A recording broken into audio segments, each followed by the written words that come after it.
This is your Belmont Stakes News Minute on bloodhorse.com. And we've got a scoop to start off with. I have it from reliable sources that Doug O'Neill had chicken parmesan at King Umberto's last night. And the news doesn't get any bigger than that. And you heard it here first on bloodhorse.com. In real news, that he was was supposed to go into the new assembly barn, I think they call it, or whatever they want to call it, today, but Doug O'Neill decided to wait until tomorrow. Looks like now tomorrow after he trains, he'll cool out over there, and we'll move tomorrow.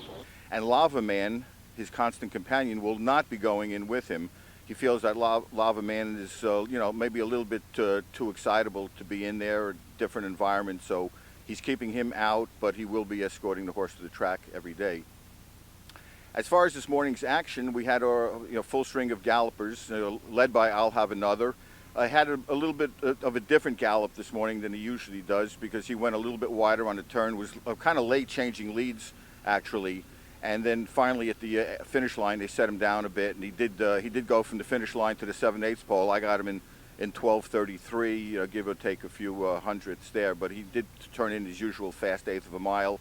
And galloped out relatively well. It was not one of his more exciting gallops, but for him, it's still a very strong gallop. I was impressed with Street Life. I thought he had an excellent gallop this morning. He was very smooth coming down the stretch.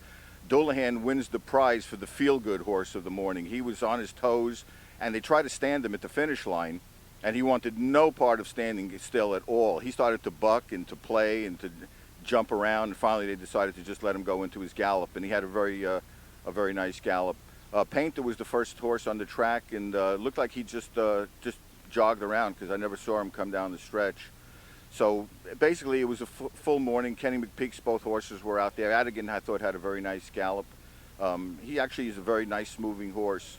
So we're interested to see how he does as far as one of the long shots. I'm really curious to see what Union Rags is going to be like when he comes in. He's coming off this monster 58 and change workout at Fair Hill, and if he looks as good as he did last week, then he's certainly going to horse that everybody's going to want watching in the next couple of weeks. So that's about it from this morning.